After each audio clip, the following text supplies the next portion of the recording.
할렐루야. 네, 오늘 본문을 보시면 조금 전 이해가 필요한 내용들입니다. 이스라엘 백성들이 광야를 떠돌다가 현재 모압 평지라는 곳에 도착을 했습니다. 그리고 그 평지에 이스라엘 백성들이 진을 쳤습니다. 그리고 본문을 보면 그들이 도착한 그 모압 땅에 그 모압 왕이 현재 두려워서 굉장히 떨고 있다고 합니다. 그래서 사절단을 브돌에 보내서 그 브돌에 있는 발람에게 도움을 요청하라고 이야기를 하고 있습니다. 현재 이 모압 평지에서 브돌까지는 약 600km 정도 떨어진 거리라고 합니다. 그래서 옛날 걸음으로 옛날의 여행 거리로 환산해 보면 한 25일 정도 걸리는 아주 먼 거리였다고 합니다. 이름이 조금 헷갈립니다. 발락, 발람. 그래서 발람이 예언자고 발락이 왕입니다.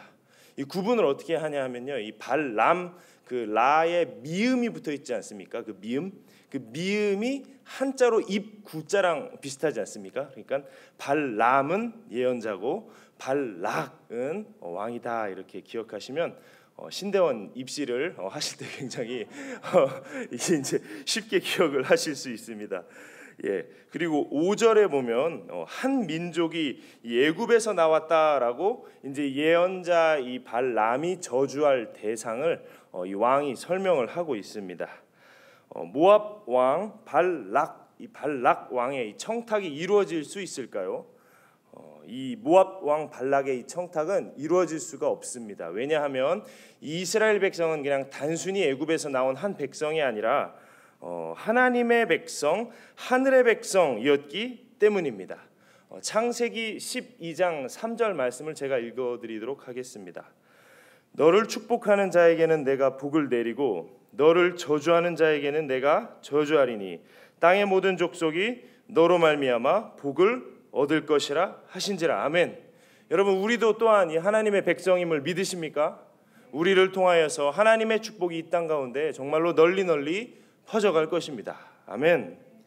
하나님께서는 이처럼 말씀하시고 약속하셨기 때문에 이 예언자 발람에게 아주 정확하게 말씀을 하십니다. 12절입니다. 함께 읽어보겠습니다. 12절입니다. 시작.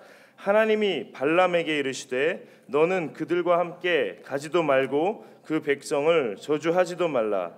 그들은 복을 받은 자들이니라. 아멘. 분명히 말씀하셨습니다. 너는 그들과 함께 가지도 말고. 하나님의 뜻이 아주 명확하게 예언자 발람에게 전달되었습니다. 하나님의 뜻은 인간의 조작에 의하여서 변해질 수 없는 아주 거대한 흐름을 가지고 있습니다. 아무리 인간이 이 흐름에 역행하려고 해본들 이 흐름은 변화되지 않습니다. 이 흐름은 쭉 이어져 가면서 하나님의 뜻, 그분의 뜻을 이 땅 가운데 이루어 가시고 성취해 가십니다. 이처럼 하나님의 뜻은 너무나 거대한 흐름이지만 함께 읽은 본문에 나오는 이 발락 왕은 이 세상적인 방법, 이 세상적인 길을 포기하지 않는 모습을 보여줍니다. 15절 말씀 저희 함께 읽어보도록 하겠습니다. 시작. 발락이 다시 그들을 보다 더 높은 고관들을 더 많이 보내매. 그 600km나 멀리 떨어진 그 부돌에 이제는 더 높은 고관들과 또 더 많은 사람들을 보내서 다시 한번 하나님의 뜻에 어긋나는 일들을 실천하려고 합니다. 자신의 뜻, 자신의 생각이 이루어질 수 있다라고 굉장히 철석같이 믿고 고집을 피고 있습니다. 무슨 수를 써서라도 이 발람으로 하여금 이 이스라엘을 저주하게 하려고 하고 있습니다. 16절 17절을 제가 읽겠습니다. 그들이 발람 예언자 발람에게로 나아가서 그에게 이르되 십볼의 아들 발락의 말씀에 아무 것에도 거리끼지 말고 나오십시오. 내게로 나오십시오. 내가 그대를 예언자 발람을 높게 크게 존귀하게 하고 그대가 내게 말하는 것은 무엇이든지 실행하리니 청하건대 와서 나를 위하여 이 백성을 저주하라 하시더이다. 야, 엄청난 이제 부탁과 이 조건들이 붙었습니다. 무엇이든지 다 내가 주겠다. 내가 다 시행하겠다. 와서 이것만 해라. 와서 이것만 해줬으면 좋겠다라고 이야기를 합니다. 그리고 이러한 청탁을 거절하는 이 발람, 예언자 발람이 아주 고결하게 이러한 청탁을 거절하는 것처럼 보입니다. 우리 18절 말씀은 함께 읽어보도록 하겠습니다. 18절입니다. 시작. 발람이 발락의 신하들에게 대답하여 이르되 발락이 그 집에 가득한 은금을 내게 줄지라도 내가 능히 여호와 내 하나님의 말씀을 어겨 덜하거나 더하지 못하겠노라. 야, 그 집에 가득한 은금을 내게 줄지라도, 저는 좀 넘어갈 수도 있을 것 같습니다. 그 집에 가득한 은금, 그리고 원하는 거 다 들어준다고 합니다. 이 저주 이거 하나만 하면 말입니다. 야, 우리가 이 발람의 이 정말로 고결한 거절에 기대하는 바가 있습니다. 진짜 고결하게 딱 거절하고 이제 하나님의 뭔가 이 뜻에 순종했으면 좋겠다라는 기대가 있는데, 이 발람은 이 마음 가운데 약간 어두운 욕망이 있는 것 같습니다. 그리고 그 욕망을 다음 구절을 통해서 살짝 내비칩니다. 19절 제가 읽겠습니다. 그런즉 이제 너희도 이 밤에 여기서 유숙하라. 여호와께서 내게 무슨 말씀을 더 하실런지 알아보리라. 이 발람이라는 인물이 굉장히 난제적인 인물입니다. 이 민수기만을 보았을 때에는 이 발람이라는 사람이 도대체 어떤 사람인가 가늠하기가 쉽지 않습니다. 그러나 이 성경 전체를 보게 되면요, 그는 이스라엘을 이 음란의 길로 빠지게 만든 장본인이다라는 평가를 받고 있습니다. 베드로후서 2장 15절입니다. 그들이 바른 길을 떠나 미혹되어 부올의 아들 발람의 길을 따르는도다. 요한계시록 2장 14절입니다. 발람이 발락을 가르쳐 이스라엘 자손 앞에 걸림돌을 놓아 우상의 제물을 먹게 하였고 또 행음하게 하였도다. 그런즉 이제 너희도 이 밤에 여기서 유숙하라. 이렇게 말한 이 발람의 이 더러운 속내를 드러내는 성경의 평가들 아닙니까? 이 장로의 신학대학교에서 경건훈련, 기도훈련이라는 것을 제가 받았습니다. 이 조용한 곳에서 이 수련회를 2박 3일 또는 5박 6일 동안 갔습니다. 그곳에서 침묵하면서 하나님의 음성에 귀를 기울이는 훈련을 받습니다. 기도를 하고 이 기도한 내용들을 적습니다. 그리고 또 그 적은 내용을 가지고 담당 교수님과 함께 상담하는 시간을 갖습니다. 이런 것을 5박 6일 동안 반복합니다. 너무나도 분주한 일상을 살아가다가 갑자기 이런 침묵을 하는 환경에 가게 되면 편안할 것 같지만 굉장한 혼란을 맞이하게 됩니다. 그 기도원, 그 수련원, 그 영성센터들 굉장히 아름답습니다. 그리고 굉장히 좋은 곳에 있습니다. 환경도 너무너무 멋집니다. 현대인이라면 이런 곳에서 일주일만 쉬어봤으면 좋겠다라는 소원을 다 가지실 겁니다. 그런데 막상 가보면 이런 기쁨을 딱 반나절 갑니다. 이런 기쁨 딱 6시간 지나면 없어집니다. 막 갑자기 마음속에 탈출을 해야 한다. 막 이런 욕구들이 엄청나게 올라옵니다. 말씀을 묵상하고 이 기도 중에 하나님께서 주신 이제 생각을 이렇게 적어 보라고 하십니다. 그러나 기도해 보면 어떻습니까?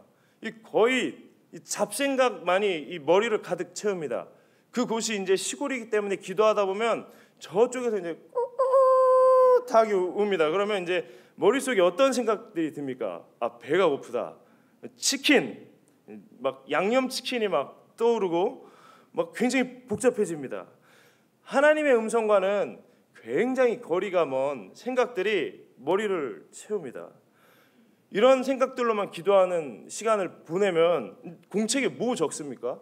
이제 교수님께 가서 교수님과 면담을 해야 하는데 이 공책에 적을 내용이 없으니까 이 교수님한테 혼나지 않기 위한 것들을 노트에 적기 시작합니다.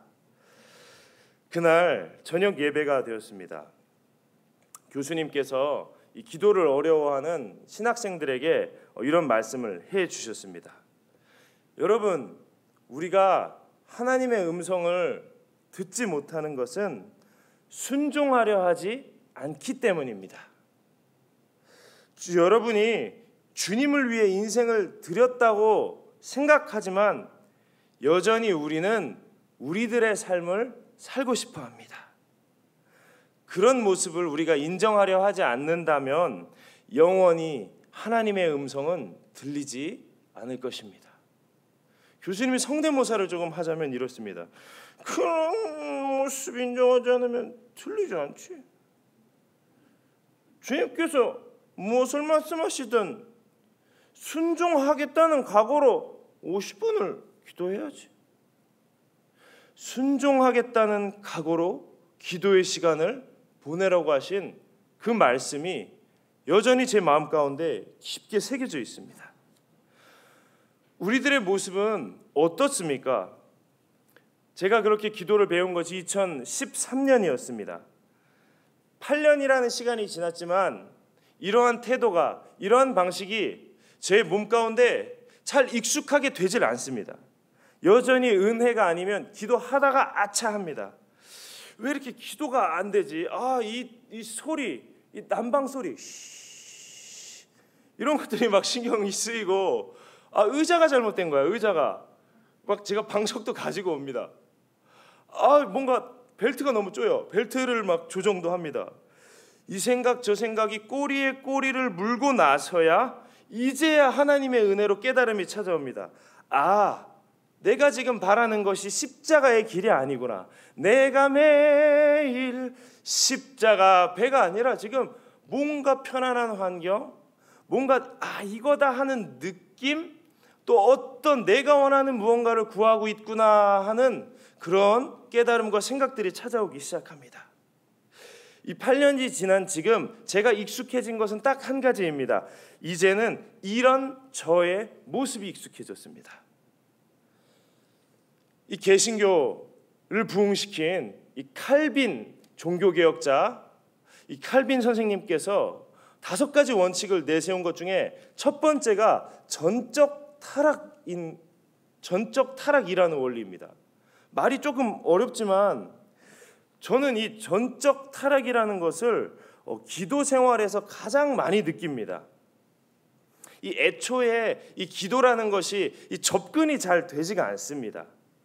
저는 정말로 이 바람이 영하 10도에 샥 부는 이 환경 가운데 새벽 기도 자리에 나오신 여러분 너무나 존경스럽습니다. 우리 에녹이 멋있습니다. 진짜로. 이 일과를 멈추고 정말로 20분, 30분 기도해 보려고 하는 것 되지가 않습니다. 온 몸이 막 소리를 지릅니다.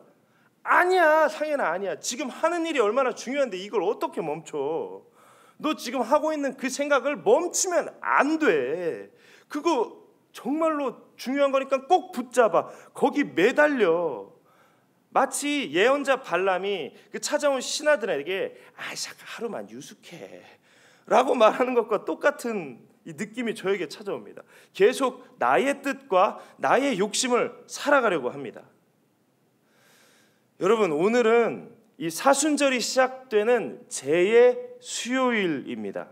제가 네이버 지식백과에 나온 내용 읽어드리겠습니다.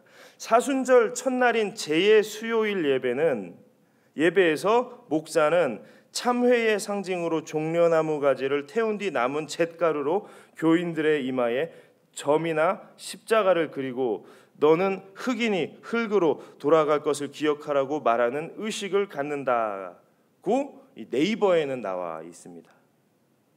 흙으로 시작돼서 흙으로 돌아가는 이 인생을 걸으면서 우리는 너무나 많은 것들을 욕망하고 살아갑니다. 이 코로나라는 징계가 지금 펼쳐졌습니다. 우리의 인생 한가운데 뻥 터져도 이 욕망이라는 이름의 전차는 멈출 줄을 모릅니다. 하나님께서 회개를 요구하신다면 우리는 조금이라도 회개해야 합니다. 그러나 어떻습니까? 저부터 회개를 하지 않습니다. 다 아시지 않습니까? 회개는 행동의 변화입니다. 코로나 이전과 이후 바뀐 것이 있다면 불평이 엄청나게 늘었습니다. 그리고 이 코로나 이전 시대 때 하던 것을 못하게 된 것에 대해서 정말로 엄청난 이 욕망이 막 들끓습니다. 코로나만 끝나봐라. 이제 저 풍동 농구 코트에서 살리라. 이 엄청난 이 마음 가운데 있는 욕구들이 올라옵니다. 작은 변화도 이루어진 것이 없는 것을 어제 말씀을 준비하며 보게 되었습니다. 참 흙입니다.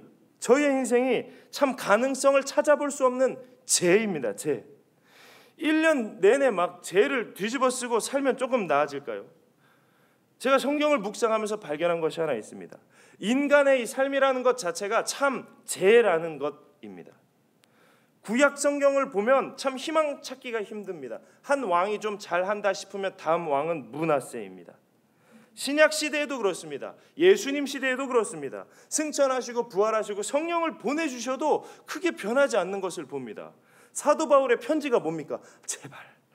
제발 좀 이렇게 살아라.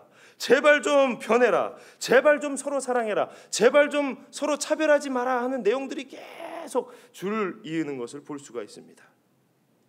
그리고 여전히 이렇게 살아가는 우리들의 삶 가운데 예수님께서는 십자가의 길을 이 2021년에도 걸으십니다.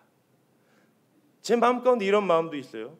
작년에 걸으셨으니 올해는 좀 쉬시면 좋을 텐데, 작년이랑 올해랑 변한 게 없는데 계속 십자가의 길을 걸으시니까 어때요? 좀 부담스럽지 않습니까? 올해는 주님도 쉬시고 거리 유지하시고, 올해는 안 걸으셨으면 좋겠는데 올해도 걸으십니다. 이 다 타버린 죄에서 생명이 일어남을 바라보시는 주님께서는 올해도 우리를 위하여 십자가의 보혈을 쏟고 계십니다. 발람의 이야기 결국 어떻게 됩니까? 발람의 길을 용납하시는 듯 보이지만 하나님께서는 자연 법칙까지 거스르면서 발람의 길을 막으려고 하시는 분투를 하십니다. 나귀가 막 몸을 담벼락에 막 짓누릅니다. 뿐만 아니라 당나귀가 말까지 합니다. 결국 모압 왕 앞에 입을 연 이 발람을 통해서도 하나님께서는 이스라엘을 향한 축복만을 선포케 하십니다. 3번씩이나 정말 그 시커먼 욕망을 가진 죄와 같은 발람을 통해서도 하나님께서는 하나님의 백성 너희들의 삶은 축복이다, 축복이다, 축복이다 라고 선포해 주십니다. 이 사순절 기간은 회개의 기간입니다. 예수님께서는 이 2021년 이 사순절에도 이 흙 같은 우리들의 삶 가운데 생명을 움트게 하시려고 자신의 생명을 쏟으십니다. 우리 생각에는 발락처럼 우리의 욕심 따라가서 내 욕망 이루는 것이 찐 행복이다 생각하지만 예수님께서는 2021년에도 우리에게 말씀하십니다. 얘들아, 너희들의 인생의 행복의 문을 여는 그 키가 십자가의 길 가운데 있단다. 아무도 걷지 않았던 그 비아 돌라로사의 그 십자가의 길을 가는 것에 여러분의 인생에 행복의 키가 있음을 믿으시기를 바랍니다. 정말 여러분 오늘 행복이 열리는 축복 경험하고 싶으십니까? 그 키는 내가 매일 십자가 앞에 더 가까이 가는 것에 달려있음을 믿으시기 바랍니다. 함께 기도하시겠습니다. 하나님 아버지, 주님의 뜻이 그 어떤 것보다도 선함을 믿을 수 있도록 도와주시옵소서. 사순절이 시작되는 오늘 참 주님의 뜻에 끌리고 참 주님의 뜻에 인도함을 받는 주님의 은혜 우리에게 허락하여 주시옵소서. 예수 그리스도의 이름으로 기도합니다.